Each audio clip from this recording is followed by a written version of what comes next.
The medical bay of the Galactic Alliance flagship Harmonious Unity had never been so quiet.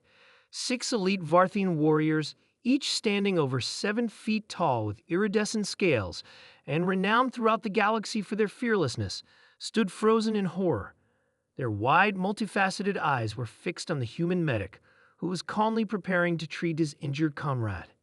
Jack Miller, the human combat medic assigned to this joint species mission, noticed their stares as he laid out his field kit. "Is something wrong?" he asked, glancing up at the towering aliens while continuing to arrange his medical supplies. Commander Tull, leader of the Varthian squad, took a step back. "You intend to cut open your fellow human while he lives?" Jack looked down at Tom, who lay on the medical table with a broken leg and several shrapnel wounds from their recent skirmish with space pirates. Tom gave a weak thumbs up. "Well, yeah, that's basic field medicine where we come from," Jack replied matter-of-factly. The Varthians exchanged horrified glances. Their own medical treatments involved external regenerative fields and neural blockers, nothing invasive unless absolutely necessary, and certainly nothing involving deliberate cutting. "This is barbaric," whispered one of the warriors. "How can your species endure such trauma?" Tom chuckled despite his pain. "On Earth, we call this Tuesday, better than the alternative." Jack had already administered local anesthesia and was preparing to extract a piece of metal embedded in Tom's thigh. To the aliens, the calm demeanor of both humans seemed impossible given the circumstances.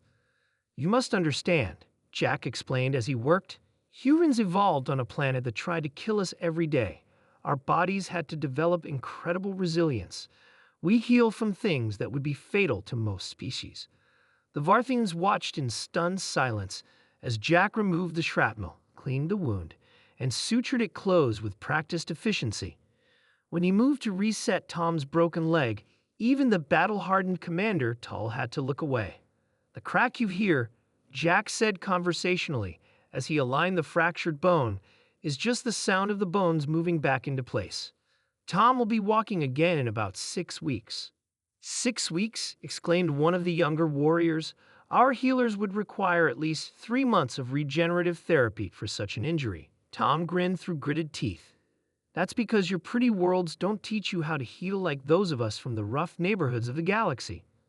The ship's intercom suddenly blared with an emergency alert. The remaining pirate vessel had returned with reinforcements and was preparing to board. Commander Tull barked orders in his native tongue, but before the Varthians could move into defensive positions, Jack had already finished bandaging Tom's leg and was helping him to his feet. "What are you doing?" demanded Commander Tull. "Your comrade requires rest and healing time. We don't have that luxury right now," Jack replied, handing Tom a sidearm. "Besides, he's still got 1 good leg and 2 good arms." Tom leaned against a wall for support, checking his weapon. "The pain meds are kicking in. I'm good to go." The Varthians were speechless. In their culture, an injured warrior was removed from battle until fully healed. Anything else was considered dishonorable and dangerous. Yet here was a human standing on a freshly treated broken leg, ready to fight. As the ship shuddered from the boarding attempt, Commander Tull made a decision. For the first time in his long military career, he deferred leadership to another species. "Human Jack," he said formally, "what would your battle strategy be?" Jack glanced at Tom, who nodded in understanding. The 2 humans shared a grim smile that made the Varthian scales ripple with unease. "You haven't seen anything yet," Jack said, retrieving something from his medical kit. "On Earth, we have a saying, medicine and warfare evolved hand in hand." He held up a syringe filled with a clear liquid. "This adrenaline compound will keep Tom fighting at peak capability for about 30 minutes. Enough time to repel boarders. But the damage to his system," protested one of the warriors. "Will be dealt with later," finished Tom. "That's how we survive. We push through, fix what breaks, and keep going." As Jack injected the compound into Tom's arm, the injured human's eyes widened, his pupils dilated, and his breathing quickened. Within seconds, he was standing straighter, looking more alert than some of the uninjured Varthians. Commander Tull watched with a new understanding dawning in his ancient eyes. The Galactic Alliance had classified Earth as a death world due to its harsh conditions and dangerous wildlife. They had recruited humans for their physical resilience, but had failed to comprehend the true nature of that resilience. It wasn't just their bodies that were tough, it was their entire approach to survival. When the pirates breached the ship's hull minutes later, they were met not by a defensive position, but by an aggressive counterattack led by two humans, one of whom should have been incapacitated. The battle was over in less than 20 minutes. Later, as Jack administered post-combat treatment to Tom, whose adrenaline had worn off, leaving him pale and shaking, Commander Tull approached them. "The Alliance underestimates your kind," he said quietly.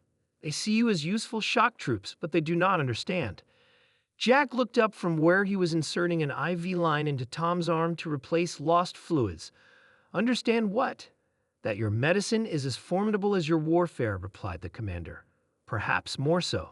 You do not just survive death worlds, you triumph over them."